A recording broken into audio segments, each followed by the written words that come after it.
October 6, 1973. The well-trained, well-equipped army of Israel seems invincible. But within a day, Egypt and Syria overwhelmed the Israelis in a massive surprise attack. One of the fiercest clashes of men and machines in history is underway. Thousands will die during the 19 days of the October War.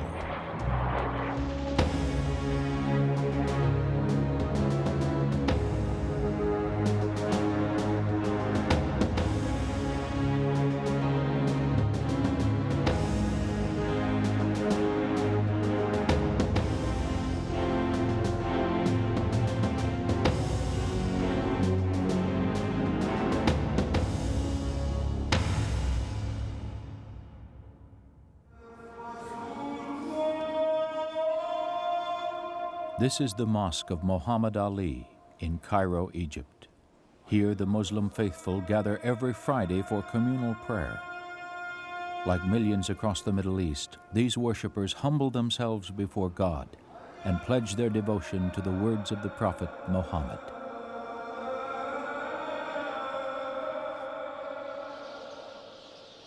In nearby Israel, Jews pray at the western wall of Jerusalem's Old City. This is Judaism's holiest site, but it is also sacred to Muslims and Christians. Until 1967, Jerusalem was part of the nation of Jordan. Then, during the Six-Day War, Israel captured the city, as well as large amounts of territory from Egypt and Syria. For Israelis, gaining Jerusalem was a military and a religious victory. But to many Arabs, the loss of the Holy City was a black day for Islam. Egypt's territorial losses were not as religiously charged as the capture of Jerusalem, but the blow to its pride demoralized this ancient nation. As the leaders of the Arab nationalist movement, Egyptians had inspired the Arab world with their pride in their culture and their refusal to be manipulated by the superpowers. Israel considered Egypt its most dangerous opponent. The two countries had been in almost constant battle since 1948, when the Zionist state was formed. Israel held the Egyptians at bay, but neither side scored a decisive victory until the Six-Day War, when Israel crushed the Egyptian army and captured another symbol of Arab pride, the Suez Canal, a pivotal part of the Egyptian economy. Bridging the Mediterranean and Red Seas, the 101-mile canal links the east with the west, allowing oil to flow from the Gulf states to Europe and beyond. The canal has been fought over since it opened in 1869. The British Empire conquered Egypt to gain control of the waterway, and they held it for 72 years, until they were driven out in 1956. Egypt controlled the canal until 1967, when Israel launched a surprise attack against its Arab neighbors. In less than a week, Israel captured the entire Sinai Peninsula, the West Bank of Jordan, and the Golan Heights. The state of Israel nearly quadrupled in size.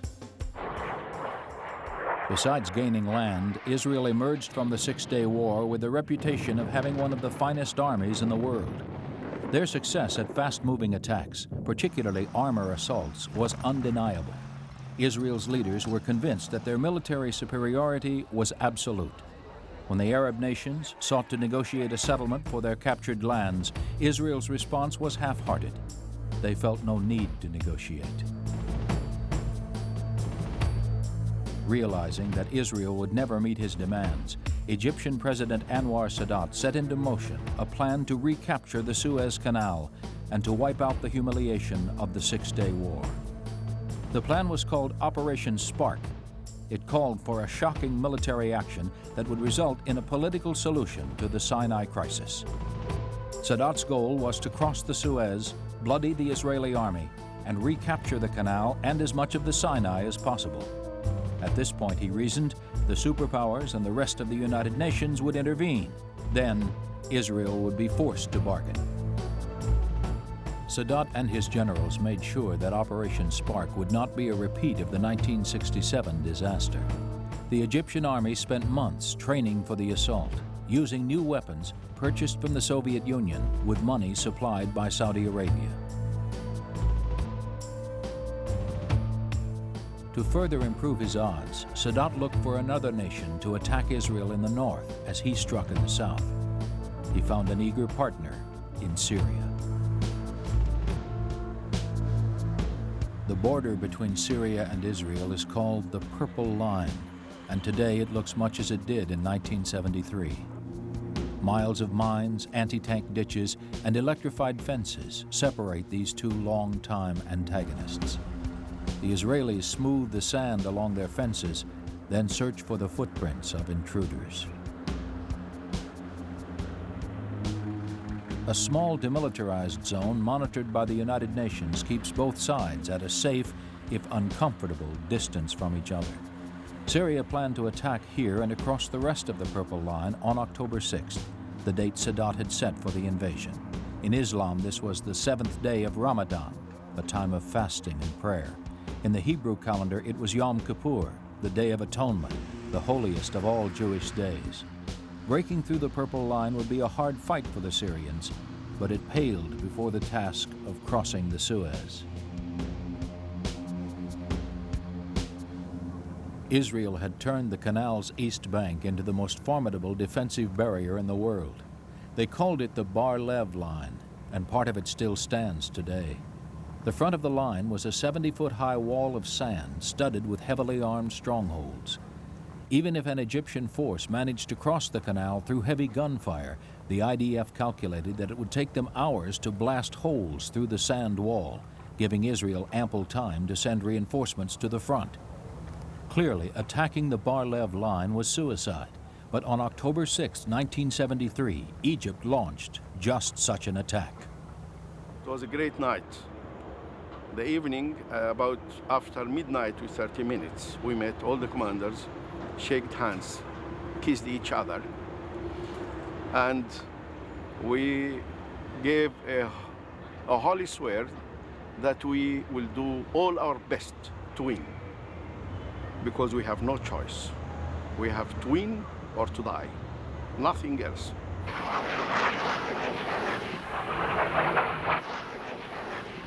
The attack began at 1400 hours. Egypt pounded the entire length of the Bar-Lev line with every weapon available. As Egyptian bombers blasted communications positions, 4,000 guns rained shells down on the Bar-Lev strongholds in a 20-minute barrage. Israel's Air Force flew to the rescue, only to be met by surface-to-air missiles. At 1420, Egyptian troops carried 1,000 assault rafts to the banks of the Suez. Rangers had already slipped across and sabotaged the Bar-Lev line's ultimate defense against attackers, a pipeline of oil that was to be poured into the canal and set aflame.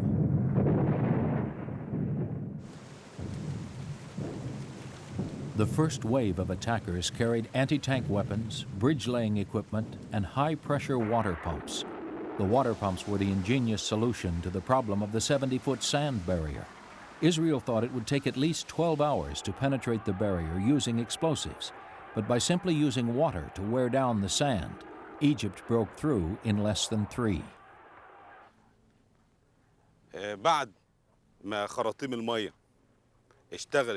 The water hoses opened large gaps in the sand barrier. Then some of our forces unfolded bridges into the water and took them from the west side to the east side in order to connect them with the bridgehead that was just opened. Then bulldozers proceeded to flatten a road so the rest of our forces could cross from the bridges. Some soldiers used wooden ladders to climb over the huge sand barrier in the areas that did not get opened by the hoses. I was a major commanding a unit. I carried my weapons, which were a rifle and a pistol, as well as lots of ammunition and lots of supplies and water, plus anything else that would facilitate my mission. All of that would have weighed about 40 kilograms. The crossing was marked by very high morale. It was also marked by the cry, "God is great." Israel had built 33 fortified outposts along the Bar-Lev line, each about 6 miles apart. Only 16 were operational on the day of the attack. The 600 soldiers manning the fortresses were stunned by the sight of tens of thousands of Egyptian troops swarming toward them. The first stronghold fell less than an hour after the attack began, and the rest began to follow in a domino effect. For the IDF, it was almost inconceivable. Arab soldiers, never considered worthy opponents, had taken them by surprise. When you are ready for war and all the arrangements are finished, you will feel like students who finished all his studies and ready for the exam next day. It has been for us a great pleasure to share in that war, because we know exactly who are the Israeli troops and who are the Israeli commanders. We have been looking to them from the war of 67 in front of us till the day of the 6th of October. We know their capacity, we know what they can do, and we know what we can do, and that land was ours. Israel's second-line units, posted some 10 miles behind the Bar-Lev line, went into action.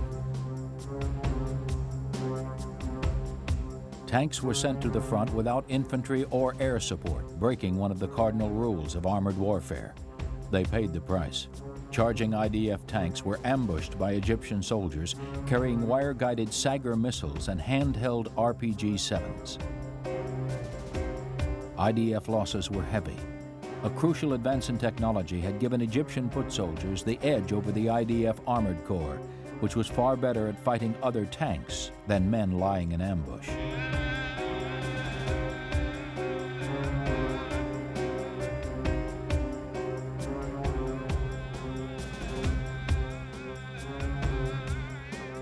By the end of October 6th, Egypt had overrun the Bar-Lev line. 14 Israeli strongholds had been captured. 5 bridges and 10 decoys now linked the east and west banks of the Suez Canal. 5 infantry divisions, roughly 80,000 men, had crossed over to the Sinai, with 208 killed, a death toll much lower than the Egyptians had expected. Behind the front lines, Israel's general staff was in a state of near panic. Reserve units were being hastily mustered together, and battalions in the rear were rushed to the front. Many senior commanders refused to accept the severity of the situation. They simply could not believe that Egypt was capable of launching a successful attack. The men who went to the front discovered the truth. The worst thing I experienced was our division's deputy commander telling me, "Asaf Yaguri, your battalion is the first battalion to reach the canal out of the reserve battalions. Today, we have got 4 working tanks between the Suez Canal and Tel Aviv. This means that on the northern axis, there are no armored forces but yours." Then, I met a group of 4 armored men standing in tank hatches, blackened by soot, embarrassed and beaten. And what they said to me was, "We are refugees from the strongholds. God save your souls in the hell you are going to."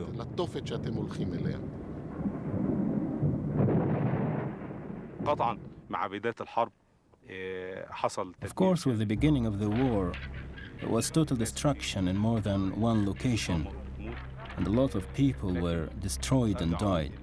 But I kept saying that the noble cause is to liberate my land. This will make anything worth sacrificing.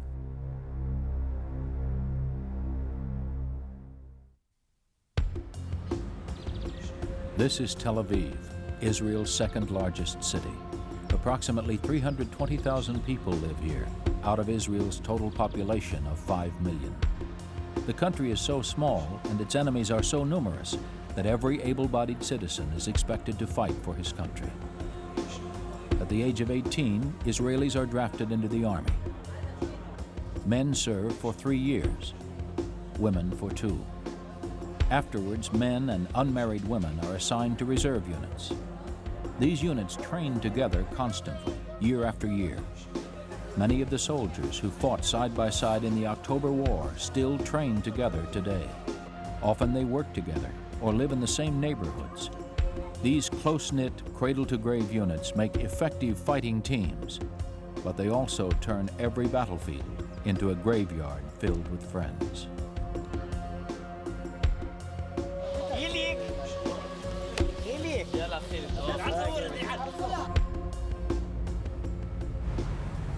When war broke out October 6, 1973, men and women across the country listened for orders given in code on the radio.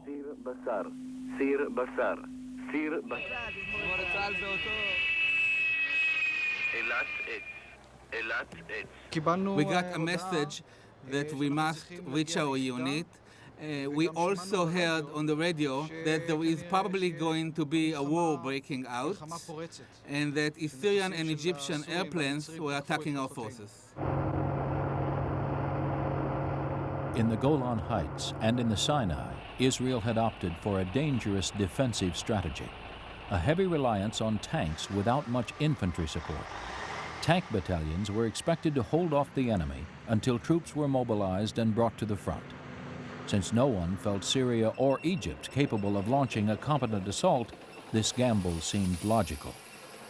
Now the IDF would pay a heavy price for its overconfidence.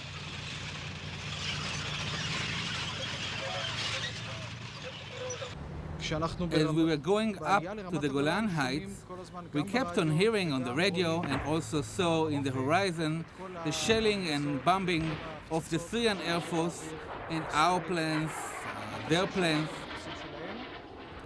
We did not feel it was going to be a long war.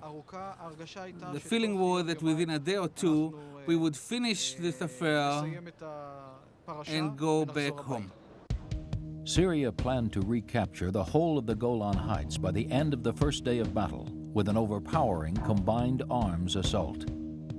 At 2 p.m., just as Egypt attacked the Suez, 5 Syrian divisions, armed with some 900 T-62 and T-55 tanks, swarmed toward the Purple Line.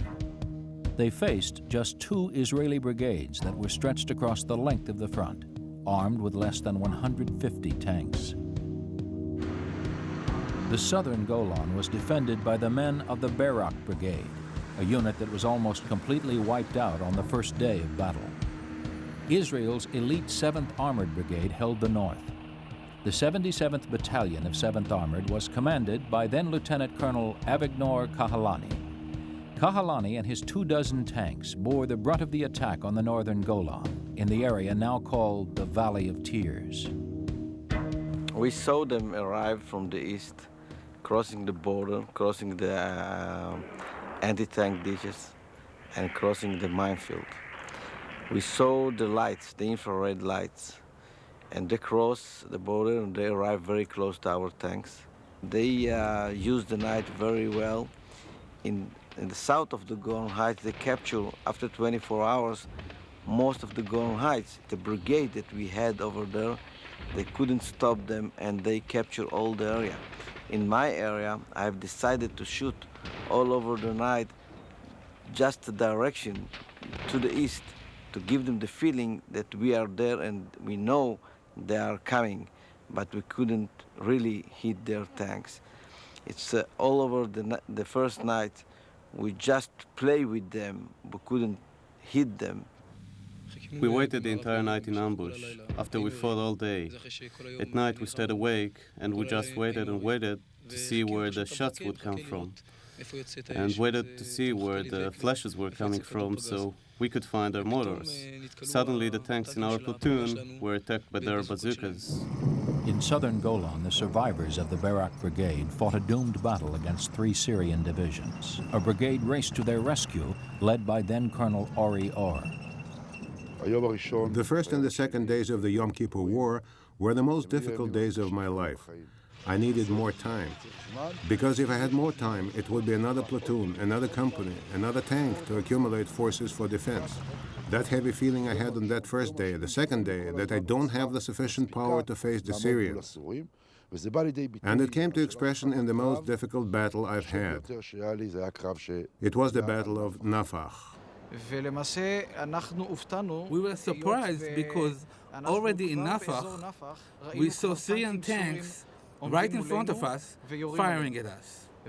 Actually, the first time I felt like it was a real war, not just an exercise like we were used to, was when I saw that on my left and right, friends were getting hit and killed, tanks were getting hit and catching fire, and a lot of the battalion soldiers of our company were dead.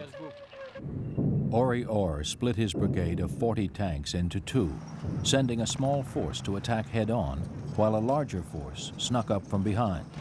It was a classic Armour maneuver that enabled Or's small force to overpower the Syrians.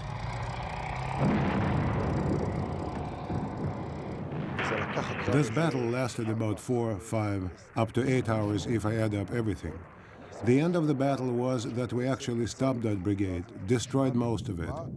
We narrowed the defense line and the Syrians did not reach Nafach again. A large part of the company commanders were wounded. Some of them got killed. One died later on, and I will never forget for the rest of my life that night that we sent infantry to collect the wounded left in the field from the tanks that got hit. I rebuilt the entire brigade's crew all over again. I found myself with 25 meters in front of my tanks. I met 3 T-62, and the 3 commanders looked straight to my eyes, and I was alone. And I jumped to my tank, and I moved the main gun to the right tank, and I screamed at my gunner to shoot immediately, and he couldn't see the target because it was so close to his telescope, and he saw just a green line, a green color in the face. And he asked me so many questions: what is the range, and why we are shooting. And the first time I found why the designer designed the gunner will sit very close to your legs. And of course I kicked him, and he shot. And I moved the gun to the second tank, and he shot again, and I moved the gun to the third one, and he was ready to shoot me. And something happened with the empty shell, and the last moment we shoot first. It was really, it's like a knife battle. It's never happened in our history to shoot so close. Usually you shoot 3 kilometers, 2 kilometers far, but no so close. In the first engagement, there is no question of who hit whom. We hit them hard, and it was really a contest among the tank soldiers who could knock out more tanks. My tank, in the first battle, knocked out only 15 tanks. That was very little in relation to how many the battalion knocked out. On Saturday night, the night of Yom Kippur, we counted the number of blazes. We stopped counting at 80. Don't think too much. It's so fast, and you have to do it like the Western story, Western movie, in like a Bill Carter or a John Wayne. It's almost same. You have to shoot very fast and to try to hit all of them. You're so scared, you don't think. You hit and again and again and again. This is the Banat Yaakov Bridge, spanning the River Jordan. On the night of October 7th, a Syrian division reached this bridge and paused. Before them lay an undefended road that could take them straight into the heart of Israel. But to the division commander, it looked too good to be true. Knowing a perfect spot for an ambush when he saw one, he stopped his advance and waited for dawn. This gave the Israelis just enough time to send troops up to stop him. After the war, the Syrian commander was executed for his poor judgment. The fighting in the Golan Heights went on day and night, non-stop. The IDF tradition of armor commanders leading their forces into battle, typically standing in the turrets of their tanks, resulted in heavy losses amongst the leadership. Almost all the tank commanders under Colonel Kahalani died in battle. We have a prayer in Jewish prayer in the morning that everybody say that thank you God that you didn't make me a woman. But during the combat, you sometimes want to change the prayer. It means that you prefer not to be there. It's really a bad situation. You can see many of your friends were killed. And from my experience, I can tell you that I didn't try to think about that. I saw them, I saw what happened to them, and I closed my eyes and looked to the enemy to try to identify who is going to kill me now, and I tried to kill him first. I saw on the roadside one of our soldiers lying down, seriously wounded. Then I was in a very serious and difficult dilemma. I was torn between the decision to get out of the tank, take him, turn around with the tank, and evacuate him because he was wounded, or to go on with my mission, drive on in order to block, and I remind you, we were in the situation of blocking the Syrians, and then I decided to stop the tank. Behind me were 2 or 3 more tanks, but I stopped the tank, I got out with the canteen, and I gave the fellow some water. He grabbed my hand, grabbed me hard, and yelled in Hebrew, "Hanan, help me, take me away from here, because I'm wounded." He was severely wounded, at least one leg was blown away, and he was bleeding. The fact he called me Hanan increased my dilemma even more because he knew me. I could not recognize him because he was so badly wounded. Eventually, I forcefully broke myself off from him, from his strong hold of my hand. I got on my tank and continued. I continued understanding, knowing that I made the right decision. I continued to fight against the Syrian tanks.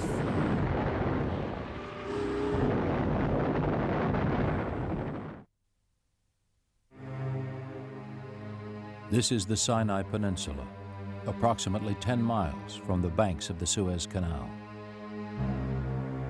In 1973, thousands of men fought and died here. Now the carcasses of their killing machines are all that remain to mark their passing.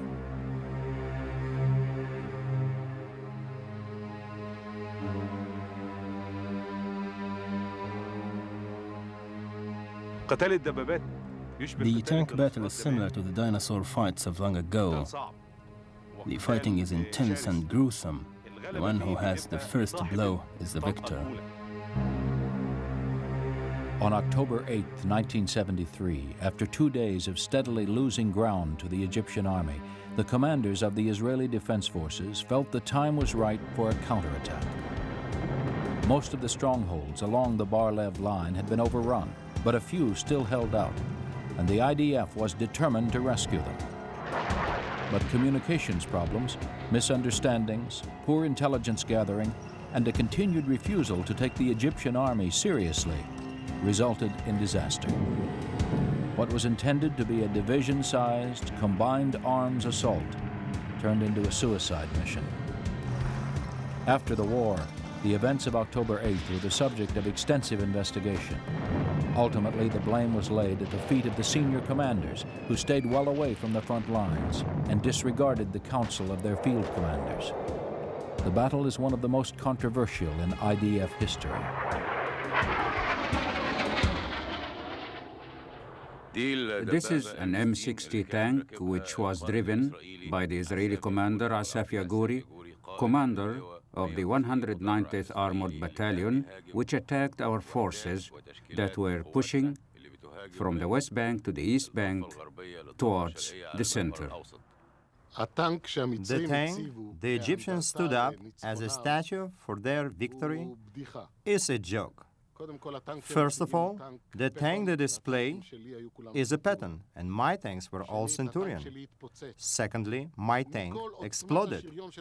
The entire Israeli attack consisted of one battalion attacking from all the armed forces, my battalion, against the whole army entrenched in ditches and positions with tanks and artillery. There was no chance that a battalion would beat such an army in a daylight attack, especially being just a few hundred meters range from the canal. In this hopeless battle, almost all of our tanks were destroyed. The battalion commander's platoon, which consisted of 3 tanks, reached together with me the stronghold line, which is where we were supposed to go. Only at that time, we were left with 3 lone tanks. The battalion deputy commander's tank got a hit and blew up. A 3rd tank caught fire and started to burn. My tank took a direct hit in its thread. The Saggers opened fire.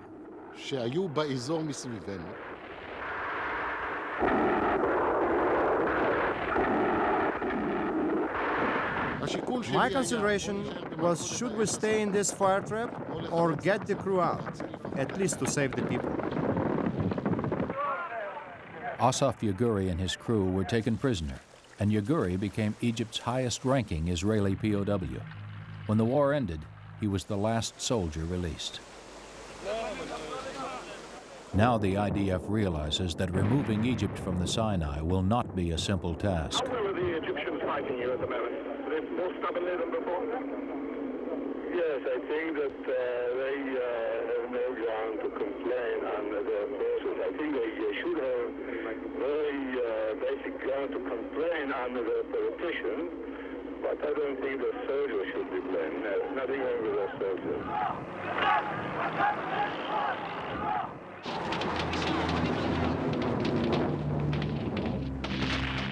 Meanwhile, in the Golan Heights, the war between Syria and Israel had been raging non-stop for 3 days.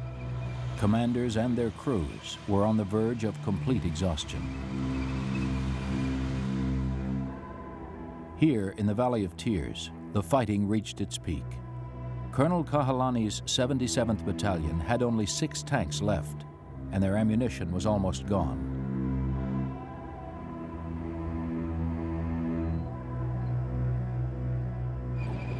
The Syrians had surrounded the 77th Battalion and the rest of the 7th Armored Brigade. Tanks were fighting now one-on-one at point-blank range. But just as defeat seemed inevitable, a rescue party of 13 tanks poured onto the ridge above the valley and opened fire on the Syrian forces below.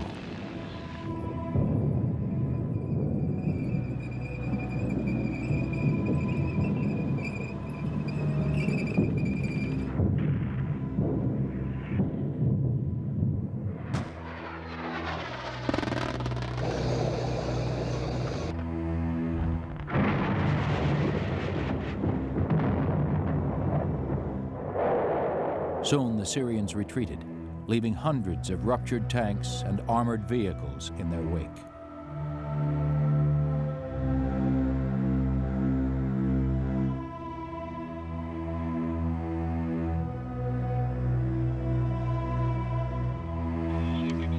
I think that today the Syrians will learn that the road from Damascus to the State of Israel also runs from the State of Israel to Damascus. Now that the Israelis had the initiative, and despite the exhaustion of their troops, they decided to press their advantage and drive the Syrians back to the Purple Line. In southern Golan, Orior's brigade launched a savage attack on the oncoming Syrians, who by this point were as weary and shell-shocked as their opponents.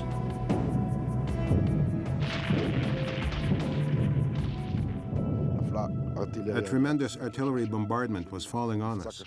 My communication officer inside my vehicle got very severely wounded. We evacuated him, and we succeeded, while suffering casualties, to chase the Syrians back in a very difficult battle as the sun set. We heard the Syrian commander on the radio saying that he could not withstand the attack and asking for permission to withdraw. He did not receive this permission. Then he said he was going to withdraw anyway. So we managed to carry out the mission, and it gave us some breathing space, time to get organized for the next stage of war.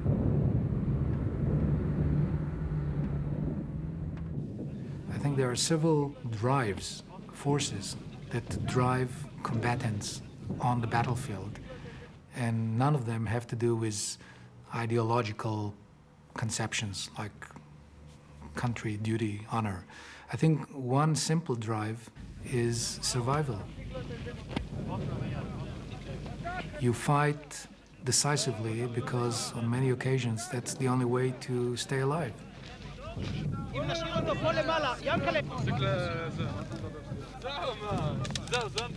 You know that if you won't hit first, the enemy would.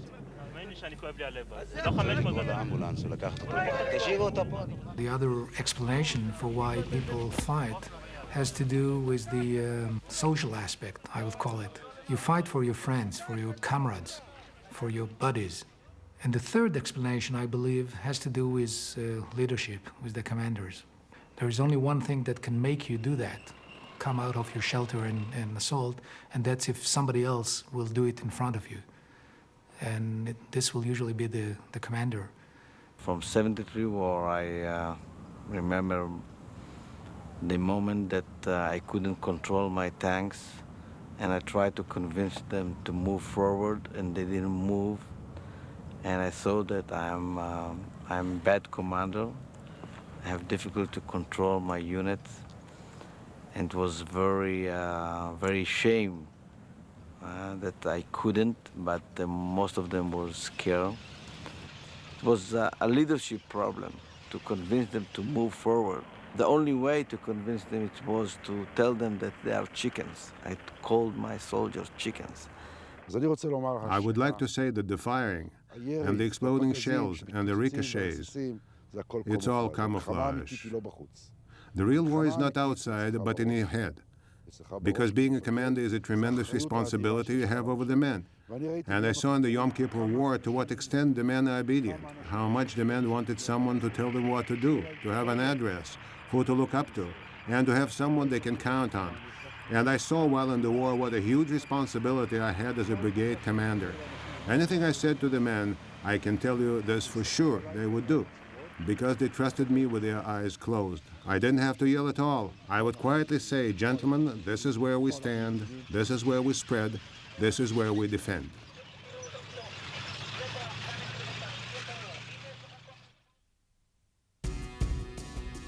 October 11th, 1973, in the Valley of Tears. By this point, Israel has launched a counterattack into Syria that will take the IDF to the gates of Damascus. They leave behind them the detritus of battle, the carcasses of over 500 tanks.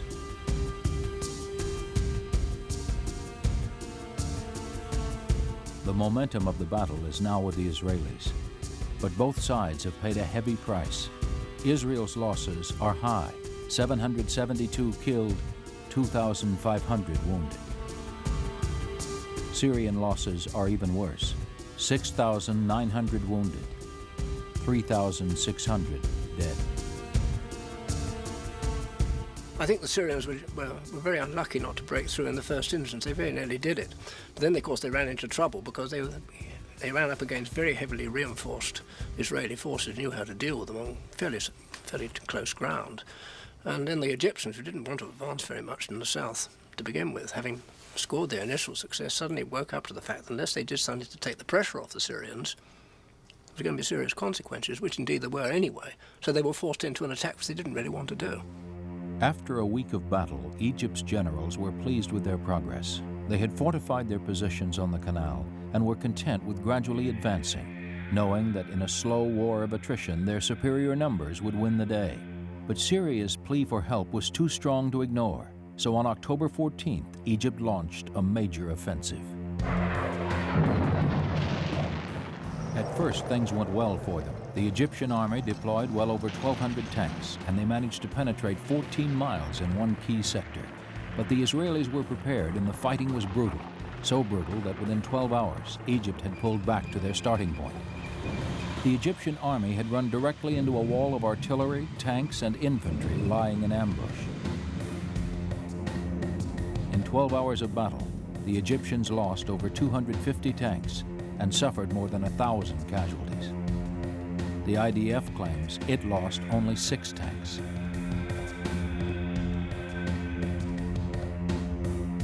More days of attrition warfare followed.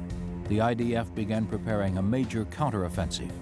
By October 15th, Israel was ready for a surprise canal crossing of its own.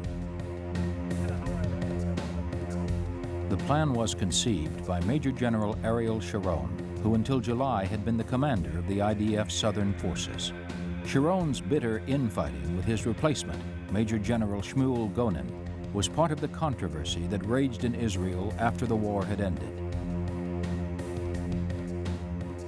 Sharon and General Ben Adan, the head of the IDF Armored Corps, spearheaded an assault that drove a wedge between the Egyptian 2nd and 3rd Armies. On October 15th, IDF tanks crossed the canal on rafts to secure a bridgehead. Then combat engineers working under heavy fire began building a bridge across the Suez. IDF forces were attacking hard along the Egyptian line to divert fire from the crossing site. Sharon crossed on October 16th. Renadan's division followed the next day. Not all of his men made it. Egyptian shells hit the bridge and dozens of tanks toppled into the canal. But over 140 tanks had crossed, with each brigade supported by an infantry battalion. The IDF's plan was to trap the Egyptian Third Army between the Israeli forces on the east and west banks of the Suez. Thus began one of the hardest fought battles of the war. The Israelis had adapted to reality and were no longer rushing in with their tanks well ahead of infantry and air support. IDF tanks swept along the banks of the Suez and cut off the supply lines of Egypt's Third Army. But the Egyptians held their ground tenaciously.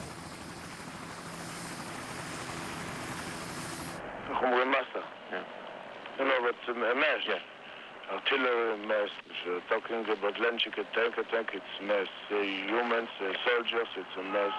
Anti-tank weapon missiles, that's a mass. Have the Egyptian casualties been very heavy? Well, I would say so, yes. By October 22nd, Egypt began to press for a ceasefire. The IDF used this period to gain as much territory as possible before the superpowers forced an end to the fighting. Even today, Egyptians and Israelis strongly disagree about what happened in this period, how many men were lost, how bad each army's situation was, and ultimately, who won the October War.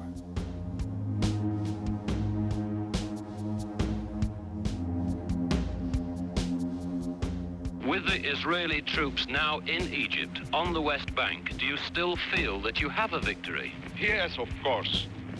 If they have enough forces in the Western Bank, why didn't they went to Cairo? Why didn't they take Suez? Why didn't they take Ismailia? They started their own attacks, but they didn't succeed in making any defeat or making real casualties to our forces in the bridgeheads till they find a small point to attack in it, to move to the other bank, and they succeeded in reaching to the city of Suez, because in this area, all our fighting troops were in the east, and some of them has been in the middle way between Cairo and Suez. In the morning, they succeeded in entering the city of Suez, and 7 of their tanks are destroyed.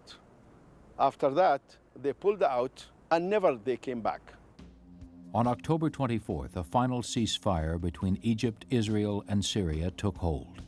The IDF had crossed into Africa, theoretically surrounding the Egyptians, but Egypt never relinquished the Suez Canal. The Egyptians think that they succeeded in this war. They think that if they placed some few hundreds of soldiers and tanks in our bank of the canal, then they think that this is a victory for them. And when the Arabs think that they have won or they have a big victory, this encourages them. And the next thing you'll know is that in a year or two, we'll have another war and more casualties. In fact, just the opposite happened. The carnage of the October War helped to bring about a peace treaty between Egypt and Israel, the first between an Arab nation and the Zionist state. The main phenomenon is that we established friendship between the two nations. Now there is a real friendship between the people of Israel and the people of Egypt. Friendship was not soon in coming for Israel and Syria. After the October War, Israel pulled back to its 1967 ceasefire lines, but border skirmishes were common, and the two nations battled again during Israel's 1982 war with Lebanon. Decades later, the two countries were still trying to decide the fate of the Golan Heights. The October War exacted a brutal price from all sides. In the Sinai, Israel lost almost 2,700 men, more than half of them tank soldiers. These losses touched virtually every family in this small country. The prosecution of the war, particularly the fight for the Sinai, is controversial to this day. Still, Israel insists it won the war. Egypt lost 11,000 men with 25,000 wounded. But here, as in most of the Arab nations, the October War is considered a tremendous victory. In Cairo, a large, very popular museum tells the story of the Egyptian army's most successful battle since the age of the pharaohs. Here, the story of the war is the story of the crossing.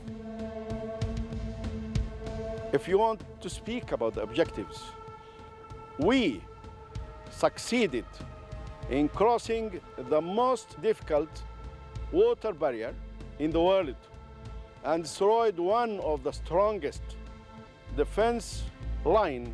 It was stronger than Maginot Line or Siegfried Line in the Second International War.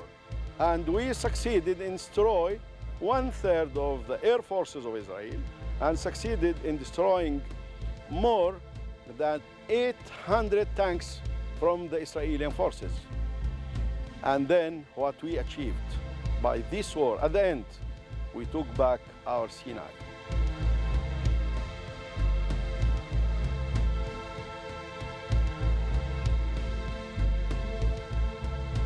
Today there is peace in the Middle East, but it's an uneasy peace. Perhaps the grudges are just too old, the conflicts too basic, and the combatants too steeped in the romance of the military tradition. Both Egyptians and Israelis tend to romanticize their battlefield victories, no matter how high the death toll. We show the world that this can be beaten and can be conquered and suffer much losses. You know that they care about their human losses, and we tried and insisted to deal with them and to give him a lesson that they can suffer a lot of human losses. They didn't win, but they did something unique for them to cross the Suez Canal and to feel that they started the war and they captured some of the area. But the Israeli soldiers and the Israeli army, I think they win. But I know the only reason that we have a peace treaty with Egypt is because the feeling what they have, because they feel they win in the war. It's okay. Now we have peace treaty with them. The fighter's job is to fight when he needs to or when there is a necessity. Now I do not think there is a need to fight, but as a fighter, I'm ready at all times. If I receive an order to fight, I will fight.